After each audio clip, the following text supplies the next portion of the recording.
about your love changes everything.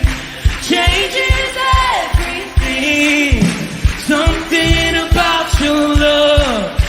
Something about your love changes everything. Something about your love. Something about your love changes everything. Changes everything. Something about your love. Something about your love changes everything. Changes everything. Something about your love. Something about your love changes everything. You turn my morning into dancing. You turn my morning into dancing. You turn my morning into dancing. You turn my morning into dancing. You turn my morning into dancing. Something about your love. Something about your love changes everything. Good morning, Rooted Men. Good to see you this morning. I have to tell you, I appreciate all the prayers. I cannot believe how good I feel right now. I mean, it's like I woke up this morning and it's gone. It's like, wow, that's pretty crazy. Thank you so much for the prayers. I appreciate it. I can't tell you how much better I feel. It's amazing to me because they never usually a sinus cold that sets in like that. They hang out for a week or two, and it's pretty much gone, which is great, right? Good news. Let's see who we got with us today. Wow, there's a bunch of them. There's me and Glenn. Good morning, Glenn, and Ken Gooch. Good morning, fellow brothers in arms. Brian Flaming, good morning, man.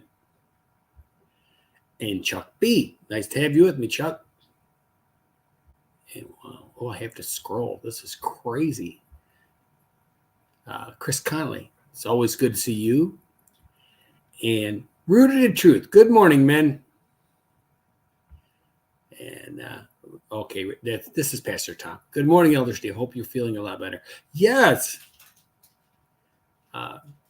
And Dave Donnelly. Good morning, Dave. That so far I think is it, which is awesome. Cool. Well, let me undo that one real quick. Okay. So I love this story. This is one of those, this I was going through that yesterday and going, this is really cool. I mean, the way he healed this guy, but I guess I'm getting ahead of myself, aren't I? So we're at Mark's dog barking in the background. It's different when you get everybody up in the morning. So Mark 7, 31 through 37. I don't have it on the screen because I put something else for the screen in a minute, but I wanted to, and the fact is I don't have the ability to scroll it down as I go because I only have one screen to work with. So I have to do it my way. So verse 31 says, Then Jesus left the vicinity of Tyre and went through Sidon and down to the Sea of Galilee into the region of Decapolis. Right. So what I did is I was thinking about that when I read this yesterday morning. Do we ever really think about the cities when they name them off and or he went here, and here? So what I did is I pulled up a map. All right. Now, according to Mark 5, where he healed the leper, not healed the leper, I'm sorry, when he chased the demons out of the demon-possessed man, and they ran into the pigs. He was down in Galilee, in Capernaum area. I think it's Gennesaret, somewhere in that area. Anyway, so I pulled up the map because we think, what's the big deal? I mean, it's just cities, right? But we look at Tyre, which is 28 miles, according to what I read, from that area. And then Sidon is another, 34 miles. And then Sidon is another 20 miles.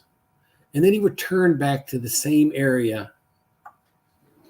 I don't know if he went back right the same way he came or how he did it, because it doesn't really say. But he ended up back in the area of Decapolis. And I think we think, I don't know what the bus routes were like back then. Were they like once a day, or were there even buses? Pretty sure there weren't, right? So everything was done on foot. And we think, you ever walk 30 miles? I mean, it takes a long time. I just don't want to. Sometimes we don't really look at the details, and that to me stopped me yesterday. It stopped me dead in my tracks. I'm thinking, here's a guy, and he's walking, he's covering some ground, and I picture him as they're walking down the road. He's teaching. They're not just walking. He's talking to these guys and pounding it in their head, because they call him teacher. And that's the first thing I thought of when he's doing it. It's like, I love you, Tom. Like, no distractions here, right? No, she didn't. She didn't make me breakfast. So that I just wanted to cover that, because if we look at that, we realize that there's some time and distance that's in there that we probably never thought of. And it says in verse 32, there some people brought him out a man who was deaf and could hardly talk, and they begged Jesus to place his hands on him. Now, if we remember, the last time he was in this general vicinity, he had chased the demons out of the man, and the people in that area had asked him to leave because they had lost their crowd, their flock, their pigs, but they had asked him to leave, and now they're bringing a man who's deaf to him. They brought him a man who was deaf and could hardly talk, and they begged Jesus to place his hands on him. And then after he took him aside, away from the crowd, Jesus put his fingers in the man's ears. Then he spit and touched the man's tongue.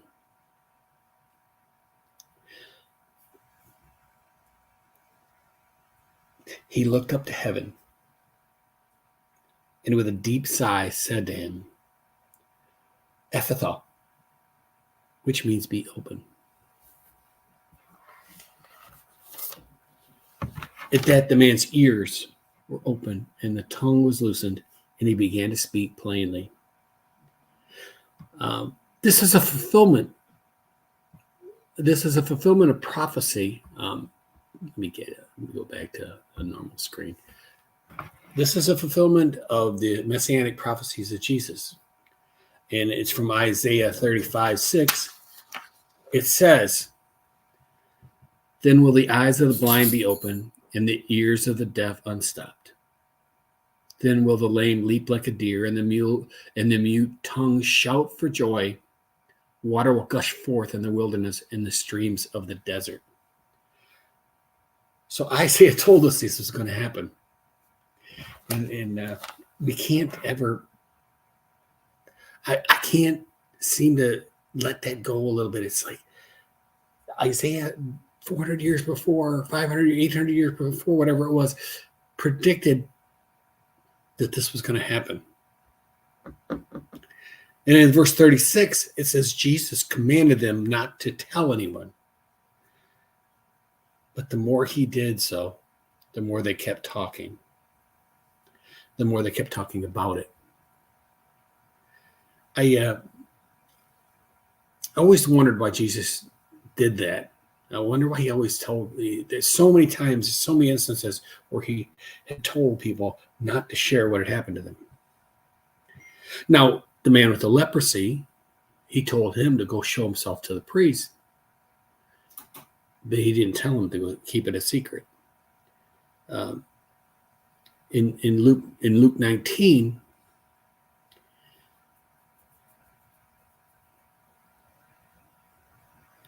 I looked at Luke 19 because this is when Jesus was making the triumphal entry into Jerusalem.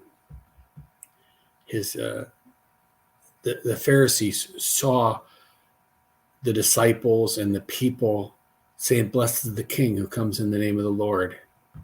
Peace in heaven and glory in the highest." And Jesus told them, if they keep quiet, the stones will cry out. So to me, I'm looking at this as maybe they couldn't help themselves. Maybe they were the stones. They were overwhelmed with what they had seen. In fact, verse 37 says they were overwhelmed with amazement. He has done everything well. He even makes the deaf hear and the mute speak. The word overwhelmed in some of the definitions or translations can be astonished. In the word Greek word they used for overwhelmed or astonished is ekplazo, which means struck with.